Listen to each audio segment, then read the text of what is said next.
కుటుంబ ప్రభుత్వం సరే, మీరు హరిగా ఉన్నారు కాబట్టి నేను కూడా ఒకటి మాట తగ్గించేస్తాను. జగన్మోహన్ రెడ్డి చాలా కష్టపడి చంద్రబాబుని గెలిపించేశాడు. ఆయన చాలా కష్టపడి ఎదవ పనులను చేసి చివరికి చంద్రబాబు గెలుపుకి ఆయన దోహదపడ్డాడు.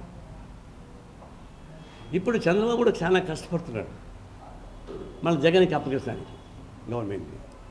ఎందుకు ఆ మాట అంటున్నానంటే, ఆనాడు జగన్మోహన్ రెడ్డి చాలా రాక్షసత్వంతో చాలా కటువుగా వ్యవహరించాడు. ఈయన చాలా సోబర్గా టర్కీ టవల్ లోపల చూపు పెట్టి ఆ టర్కీ టవల్తో కొడుతున్నాడు కనబడకుండా. ఇప్పుడు కరప్షన్ ఏం పెరిగి తగ్గింది. అంతకుముందు వైసీపీ వాళ్ళు ఏ పద్ధతితో వసూలు చేశారో, ఇది గ్రామ లెవెల్, ఇసుక, MRO office, revenue office, sub register office అవన్నీ, దానికి ఇన్ఫ్లేషన్ రేట్ ద్రవ్యోల్బణ రీత్యా 20% పెరిగింది కాబట్టి అదనంగా వేసి లక్ష్యం అడుగుతారు వీళ్ళు. ఆ రోజు మీరు ఎమ్మెల్యేకి నుంచి 10 రూపాయలు ఇచ్చి ఉంటే ధరలు పెరిగాయి కాబట్టి 15 రూపాయలు ఇవ్వమంటున్నారు. అంటే జగన్ను వదిలిపెట్టిన చెప్పుల్లో వీళ్ళు కాళ్ళు పెట్టి నడుస్తున్నారు. ఎక్కడే మారలే, ఏ ఆఫీసులో అవినీతి మారలే.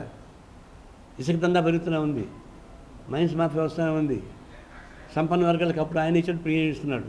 గతంలో జగన్మోహన్ రెడ్డికి ఏ సంపన్న వర్గాలకైతే, కార్పొరేట్ వర్గాలకైతే ఉడిగిన చేశాడో, భూములు ఇచ్చాడో అవన్నీ కన్ఫర్మ్ అవుతున్నాయి. ఈయన మారలే. ఆనాడు వాళ్ళకి ఎవరు కాంట్రాక్టర్ ఉన్నారో వాళ్ళే ఇందరికి కాంట్రాక్టర్స్.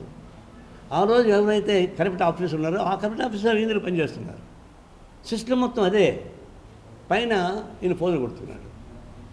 ఇప్పుడు ఎంత భూములు ఇస్తున్నాడు. ఒకవైపున మన అగ్రేరియన్ రాష్ట్రం అయితే పద్దాక ఏఐ అంటాడు, విశాఖపట్నం అంటాడు, సింగపూర్ అంటాడు, అమెరికా అంటాడు. ఎందుకంటే పుల్లని చూసి పుల్లని చూసి నక్క వాతం పెట్టుకున్నట్టుగా హైదరాబాద్ నీ చేత కాదు. హైదరాబాద్ ఎప్పటి నుంచో వచ్చింది. అది నేనే కట్టిన హైదరాబాద్ అంటాడు. 400 ఏళ్ళుగా నిజాం పరిపాలించిన నుంచి వాళ్ళు కట్టుకున్నారు. దాన్ని ఎవరు పోటీ పడలేరు. సహజమైన వచ్చిందని. సింగపూర్ నువ్వు పోటీ పడలేవు.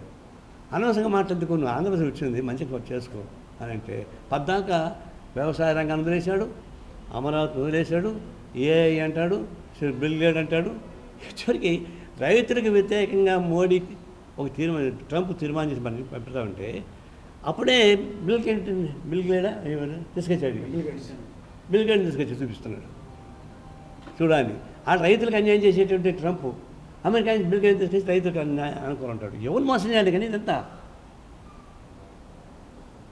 మొత్తం నేను రోజు వస్తుంటాను మిమ్మల్ని మళ్ళీ చెప్పకల్లా విలువైన భూములను ఎందుకు అంత కాల్ చౌకేస్తున్నారు. గతంలో జగన్ ఇచ్చేందుకు అదే అగ్రిమెంట్స్ని అదే కాంట్రాక్ట్ ఎందుకు కన్ఫర్మ్ చేస్తున్నావు. ఇవన్నీ చూస్తున్నప్పుడు కూటమి తేడా ఏం లేదు సార్. ఏ రాయికం పల్లోడు కొట్టుకుండేకి వాడు ఓపెన్గా దుర్మార్గం చేస్తే ఇప్పుడు సోబర్గా దుర్మార్గం చేస్తున్నాడు. అంత తేడా నాకేం కనపడలేదు. అదే ప్రాబ్లమ్స్ ఉన్నాయి. నేను చెప్పాలంటే చాలా చెప్పచ్చు. రోజు పేపర్లు వస్తున్నాయి కాబట్టి మళ్ళీ మనం చెప్పడం రైట్ కాదు.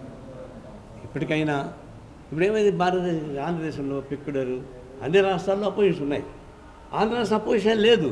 మొత్తం మోడీకి భజన చేసేవాళ్ళే. జగన్ మోడీకి భజన చేసేవాడే, చంద్రబాబు భజన చేసేవాడే.